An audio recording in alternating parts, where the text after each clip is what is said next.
What's up YouTube, I'm just another guy and welcome back to Ebbsfleet United, where we are now at the end of season update, and let's waste no time and just jump straight into this. So the end of season was very exciting to say the least, but you'll understand that when I go into the fixtures.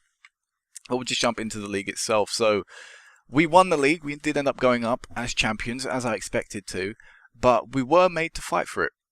Eastleigh put up a very tough challenge, and Whitehawk as well, until the very end. And by the very end, I do mean the last day of the season. Eastleigh and us were still battling to see who finished top and who will finish second. And in the end, I think the fact that Eastleigh missed out on the championship just really demoralised them. And in the end, they lost to Bath in the playoff semi-final. And in the end, Bath ended up going on to get promoted. But we went up. That was the main thing. We ended up going up in style, I'll say, in style. But yeah, 22 wins, 14 draws, 6 defeats. So the best record pretty much, but well, I'd say what looks the best record. Obviously, the fact that Eastleigh got as many points as us shows that we could obviously have improved, and we drew quite a lot, but at least we weren't losing games. And to me, that's quite key, and that will be quite key going forward next season, because I think we can do very well next season, maybe even go for another promotion. But it will be on whether we can change some of them draws into victories, because we're losing the right amount of games to get promoted, or to really, start winning more leagues. Because losing 6 games in very competitive leagues, going up like in League 2, the Skrill Prem, League 1, they're all very competitive. So you have the ability to lose about 6 games or so. So we're doing that right. It's just we need to start winning a few more games, and we should be able to go up next season. Past positions, there's not too much to really talk about. We were basically in the top 2 all the season. We only dropped out on game 25. So just around, I guess in January, we dropped out in the top 3. And then top 2, we were just consistently there. It was just whether we'd finish top or not. That was the big question. I felt, again, a bit like Eastleigh have done. If we were to get playoffs, it would be such a hard thing to sort of prepare the team for. The form, based on our form, though, we should have done all right in the playoffs. But at least we don't have to find that out, At least we did get promoted, first time of asking, and we will be in the Skrill Prem next season. So let's go into some fixtures, because of course there was a little bit of action in January, and also some actions preparing us for the upcoming season in the Skrill Prem. So a few people left in January, just released them. They weren't good enough, so off they went. Also, a guy left on loan. Not a good player. He'll be on his way out. I'll try and sell him next season. If not, he'll be on the bench or something. Or again, it will be out of the club. We don't really want him here. And the guy to leave, preparing for next season, was James Shea, £11,000 or 11,000. Yeah, £11.75,000, leaving to Blackpool. This is preparing for next season. I just don't think James Shea did enough this season to really, to me, show that he would be ready to take the step up. I mean, if he's struggling to keep clean sheets at this level and struggling to put in good performances, I don't even want to see what he does in a higher level. So for about 9 months worth of work to pick up the money we did, that's still pretty decent. And also we have signed another keeper to already replace him, and he actually left after we signed a new keeper. So again, I'm happy to pick up that fee. It's still a good fee to be sort of thrown around at this level, 11,000. Around £12,000, so that's still good. But anyway, to the ins. First guy we signed was a striker. I thought we lacked in the striking department. So Sam Williams came in January, 27 years of age, so in his prime, and he's got some decent stats. Overall, it says he's a target man, so that's what I played him as. And he's got some decent stats for a target man. Probably maybe better support, but being the only man up front, he has to play attack in my mind. But yeah, a really good player, and it showed him how well he did this season. 18 games, 14 goals in the league alone. 3 assists and 5 player of the match awards. So he was great this season for us. According to reports, he is better than this level of football. He should be playing in the Skrill Prem, so he will be next season. But such an amazing record, and he come in and replaced Mangan, who after his injury wasn't the same player. His stats really did drop after he tore his calf, I think it was. So real shame about that. Ben May sort of let me down, who was meant to be sort of the main man when I arrived here. I never really ended up playing him because he just never put in performances, and he was injured when I first came, so that sort of forced him out of the team. So this guy came in and he did exactly what I needed to. He was the goal scorer we needed to replace, and I think he sort of helped us get out of that poor run of form we were in last episode. Midway through the season we were on quite a disappointing run of form. He helped us get out of that and helped us push forward and win this title. So Sam Williams there. Next guy, David Viana. 22 years of age, Portuguese, coming in on loan from Luton, and we actually signed him come the off-season because his contract was running out. And this guy's got some great stats for the level. Apparently he's a trequartista. I think that's maybe what I'm playing him as. Let me go on to the tactic quickly. I think I may be playing either advanced player maker or trequartista. Advanced midfielder, actually, attacking midfielder. I'm not even playing that. But he's got some really nice pace in the lad. Mentals are decent in areas, off the ball, creativity, a few of the things you need in a centre attacking mid, as well as, technically, he's pretty sound for the level as well. So, 22 years of age, he's got a very good report on him, yet again, leading Skrill Premier player with the potential to be a League One player. But what attracted me as well was how well he played. Sadly, you can't see it here, but if I go on report and form, we'll see in 19 games, he got a 7.13 average match rating, including 3 goals and 7 assists, including a 9 match rating against Gosport. He played really well for us. And in the end, the fact that I loaned him in ended up being really beneficial because I could see how he did at this level. And because he did as well as he did do at this level, I'm now going to play him in the Skrill Premier. So I'm happy with this guy. I'm really chuffed to have got him. And he's the first signing really to have come in a club that I think could push us on for the next few levels of football. Maybe even entering the Football League. Next guy we got on loan as well was Josh Ruffles. This guy, not as good as Viana, but still a decent player. 17 appearances, 1 assist, a decent average match rating as well.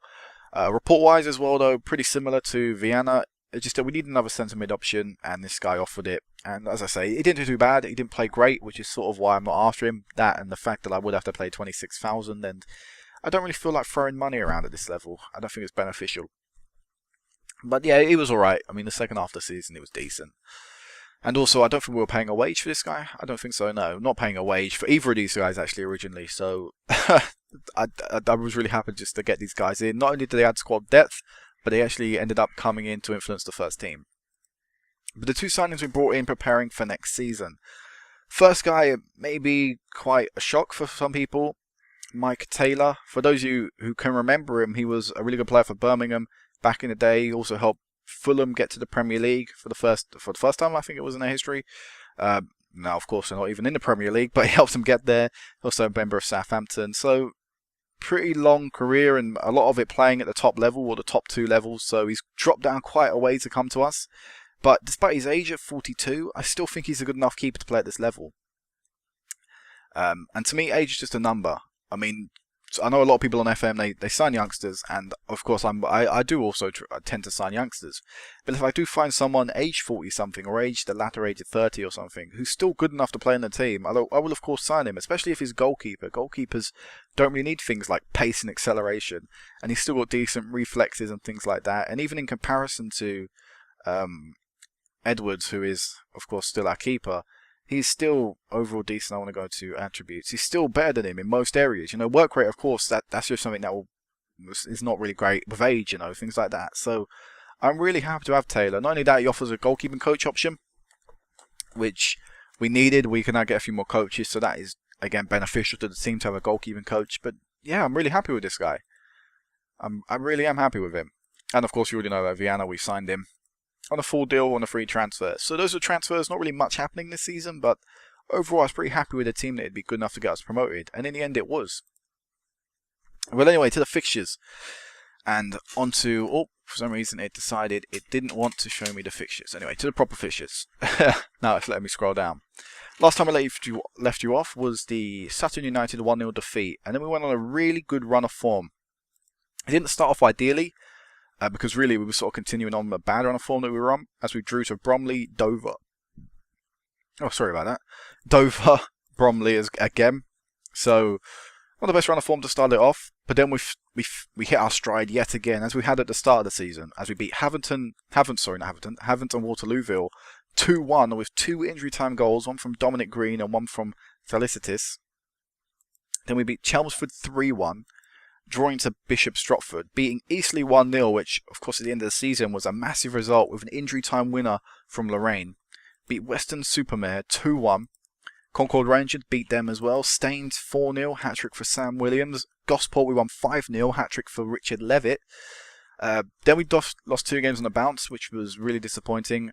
Franborough lost 2-1 and Hayes and Yedding again 2-1, which meant we haven't actually beaten Hayes and Yedding or Franborough all season long, which is quite annoying because they are exactly the best teams at this level. After that, we beat Whitehawk 3-2. Again, quite a big result considering where they were in the league. So really good 3 points to pick up. Drawing to Boreham Wood, which, again, not the best, but still a decent result. Boreham Wood aren't an easy team. They finish in the playoffs, so still a good point to pick up at the end of the day. Beat Tonbridge, Staines as well. Drew to Sutton, beat Eastbourne Borough, and drew to Maidenhead. Now, with this draw to Maidenhead, what it meant was going into the last day of the season, me and Eastleigh were on level points. We were both on, 79 points. We're going into the last game of the season. So what it meant was, because Eastleigh had a superior goal difference, Eastleigh were going to win the league if we matched results on the last day, which meant I had to better Eastleigh's result. And going into the last day, they had Boreham Wood, so a team in the playoffs, a team who had already secured playoffs, but still a team that would obviously want to continue a good run of form into the playoffs, because form going into the playoffs is such a massive thing. So Eastleigh, of course, again, they needed to win the league really, because you don't really want to go into the playoffs. Meanwhile, on the other hand, we were playing Dorchester, a team who had already secured themselves just a pretty bog standard mid-table finish. So it was going to be a very, very tense end to the season. And as you can see by the time of the goals, it pretty much was. But I'll tell you the story how it went anyway to progress through. So we ended up falling behind first. Matt Cooper scoring in the 15th minute, putting us 1 goal down, which wasn't great, especially when Eastleigh scored in the 21st minute and took the lead. But then Boreham Wood at before half-time, ended up getting 2 goals themselves in the 27th and 44th minute, meaning Eastleigh were losing 2-1, but we were also losing 2-0. So we were both sort of fighting. We needed a draw. A draw would have been enough. A defeat at that time would be enough for Eastleigh because their goal difference was still superior to us. So we really, really had to fight back. But again, it was actually in the other game that happened first, as Boreham Wood took a 2-goal advantage in the 51st minute, giving them a lead. And in the 63rd, Paul Lorraine ended up coming up from a corner and actually scoring a goal and giving us a fighting chance and giving us 27 minutes to save our season and get promoted as champions of the Skrill South. And if this wants to load, come on. Trying to tell a story here, come on. No. There we go. As the ball came in from long, it's Felicitas, ended up linking up to Lorraine and getting us a goal in the 63rd minute.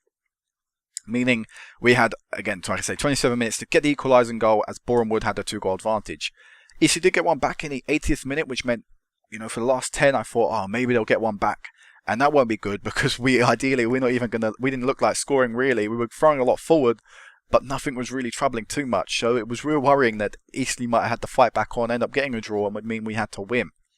But luckily for us, Boreham Wood restored their 2-goal advantage in the 85th minute, giving them a 4-2 lead, and meaning we had, from that point, 5 minutes in our own game, plus injury time, to get the equalising goal. Eastleigh ended up getting one in the 92nd minute, but Felicitas, with this goal, with a keeping mistake, pouncing on the rebound, giving us a 93rd minute winner. A bit Aguero-esque, but not really. But when it went in, oh my god, I was ecstatic because I thought I was going to have to go through the playoffs. The pain and misery of the playoffs is just something I really wanted to avoid. And thank God we did. So winning the league in an Aguero-esque style was so great. So great. But yeah, that's how we did in the league. That's how we did in the fixtures. I think we're going to see some stats, I guess, and awards and things now. And then we'll sort of go through the players we've got for next season. So manager of the season, we didn't pick it up. We ended up getting 3rd in it, which is a real shame.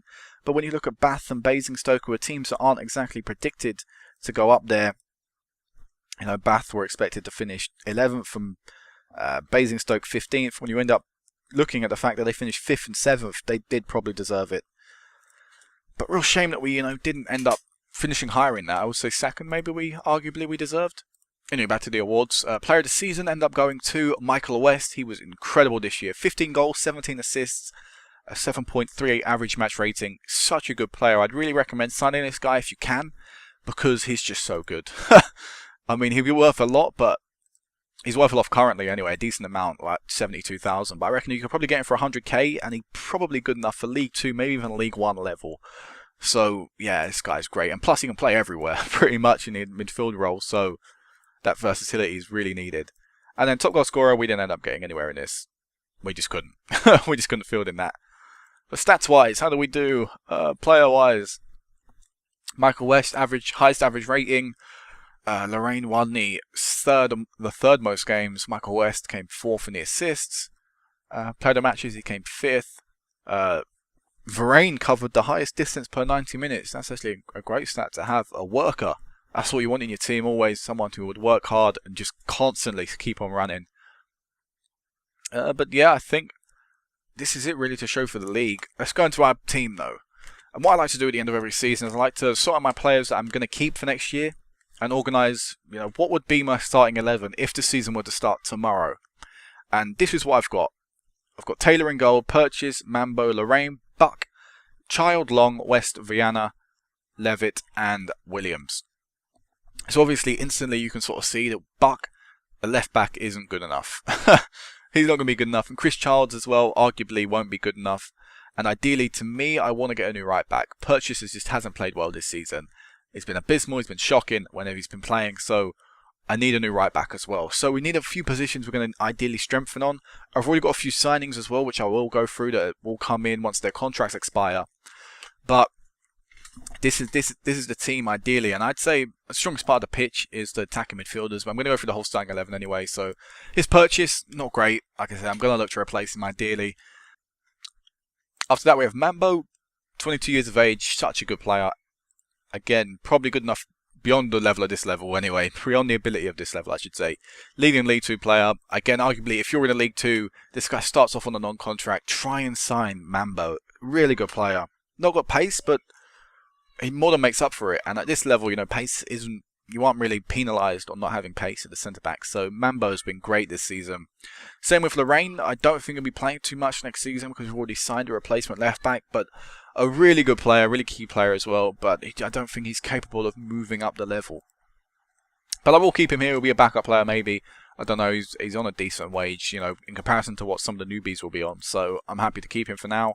I've already said Buck, and I don't really feel like showing you Buck because he's not going to be here too much longer. Chris Childs, it's developed a little bit, but not a lot, and like I said, I really want to bring in a new player. I don't really feel comfortable playing him in a higher level. Stacey Long, if I can, I will try and get a new centre mid, but he'll do for now. But last season he just wasn't really incredible. I mean, 5 assists, 1 player of the match award, 28 games. Is that good enough? No, I don't really say so. And according to his report, he should be good enough for the league above. So if he's doing that at this level, what's he going to do at the higher level? That's something I'll have to judge going into the next season, whether I really want to keep him or not. Michael West, I've already said, just a great player. Really, really is incredible. Viana as well, I've already spoken about. A great player. Richard Levitt, he is mind-blowingly good still. Putting in some great performances. 15 assists, 9 goals, 3 player of the match awards, 7.04 average match rating. More than good enough for any League 2 team, I'd say. Yeah. And hopefully he'll develop into his Premier League standards. Because that would be great. But he is currently wanted, I haven't showed you this actually, he's currently wanted by a lot of top teams, Premier League teams, even SPL teams, and the bids that have been throwing around at me, because I've actually got, I think, 3 offers so far, we'll show you them in a moment. The highest one was 350k. That is a monumental amount of money to be thrown around this level. I had the option to reject them, which I'm really happy about, but I feel if the offers get too big, the board will intervene, the board will accept the offers, and I really won't be happy if that happens. I really won't. I'll be really annoyed. But hopefully, as long as we can keep him here, I feel he'll develop and grow because, alright, he's not playing at a level that probably suits him. He probably deserves professional full-time football, but he's playing first-team football, and that will help him develop a lot. I mean, ideally, again, like I say, I'd get him on a professional deal ASAP, but we're still a semi-pro team, so for now, at least he's playing first-team football and developing. And Sam Williams was incredible this season. So good. The striker we needed. Sadly, I didn't have him from the start because I'm sure he would have been mind-blowingly good. He probably would have had 25-plus goals.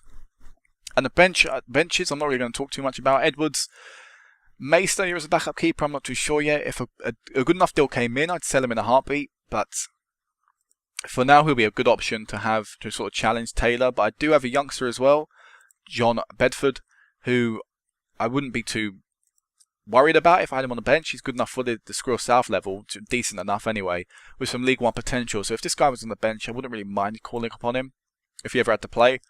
But still, like I said, I'm happy to have Preston here, but if Preston Edwards here, but if a deal did come in, I wouldn't be too inclined to sell him. A Chempong, I'm looking to try and get rid of this guy if I can. Again, it wouldn't be bad to have a backup player here, but I don't think he's good enough for this level. I don't think he's going to be good enough for the step up. So probably look to get rid of him. And Andy Mangan, I am trying to get rid of. £575. It's quite a large wage in comparison to the team, and his stats really did plummet after his injury, which is a real shame because he's a good player.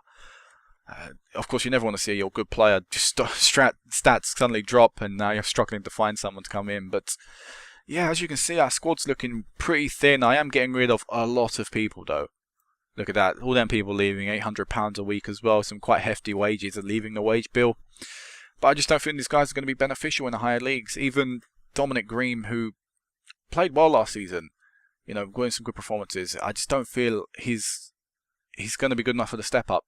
So I'm just going to get rid of him and get him off the wage bill. But yeah, we're going to the transfers and talk about next season. So already got a little bit of action, but before I go that, I want to talk about Levitt. As you can see, quite some good deals come in. £325,000, £275,000, £350,000, all coming in, all with 25% of the profit for next sale, all with friendlies arranged. So, you know, there are quite big deals to be thrown around with maybe the prospect of having quite a lot of money, because with his Premier League potential, ideally you'd say that he'd be sold on for more than £350,000 or whatever. So, you know, we could have maybe gained a lot of money from it, but I feel he's more beneficial to keep. I think he'll earn us more money in the long run than selling him now for quite a small fund of money if we look to maybe comparison to the Premier League, where ideally one day we'll have him playing. But that is Richard Levitt. But the two guys that are actually coming in, though, Andy Frampton is joining from AFC Wimbledon. 34 years of age, so quite an old centre-back. But again, age is just a number to me. Limited defender defend, he's got great stats still. And coming in from AFC Wimbledon got relegated last season from League 2. They finished, I think, bottom of the table, second bottom of the table. So I looked at their squad. I'm looking to try and see if I can still nick a few more players from their team. But he'll be joining, 34 years of age. And if we look at how well he played in League 2, I don't doubt that he will have a bad season for us. In fact, I imagine he'll get a 7 average match rating for us and put in equally as good performances as he has for AFC Wimbledon. And it's the first time he's actually dropped down from the non-league. Had a Football League career for a long time now. So hopefully Andy Frampton's experience will come in and do very well. And again, a bit of a leader, a bit of a captain, a bit like Lorraine. So I think he's a good replacement for him, because that's what he will be doing. He will be coming in to replace him. And the next guy we got was Alex Smith from League 1 team Swindon. I believe Swindon got relegated as well, actually. Although I could be wrong there. I am wrong. Actually, no, I am wrong. Yeah, they didn't get relegated. But he's in the under-21s, Alex Smith. 22 years of age. Not got some the best defending stats, but going forward he's pretty good. He can play centre mid as well, so that's a decent option to have. But they will be coming in as our first choice left back. I've already got that pre-arranged. Leading Skrill Premier player, apparently. Again, not sure how much I can trust these reports, but should at least be good enough for the level. And not played first team football ever, so it'd be first full season, which is quite a lot of pressure on him. But I'm sure he'll be able to do it. Stepping down from League 1 to our level shouldn't be too much to ask for. And again, I know he didn't play for Swindon really in League 1. How many appearances did he make this season? 2, was it? 2. But, you know, coming from Premier League and League 1 experience, or, you know, surrounding them sort of clubs down to this level, he should be more incapable of doing it, hopefully. Anyway, it's a risk I'm willing to take. But those are the transfers, and I think that's it for the episode, really. Financially, we're not in great position. I've already showed you that, though. I think I've showed you that anyway, but we're not in great position, which is sort of why I'm worried that Levitt deals may be accepted, because financially we're not exactly solid. No action off the pitch, so no like new facilities, stadium, staff changes, none of that has happened, so this is going to be it for now. Next time I meet you back will be halfway through the Skrill Premier season, where we'll have all the transfers and fixtures to go through. But yeah, things are going good with Ebbsfleet. Things are going great. We are growing as a team, and we're on target to what I wanted to do, promotion in the first season. Maybe we can push for a second promotion next season. So until then, peace out.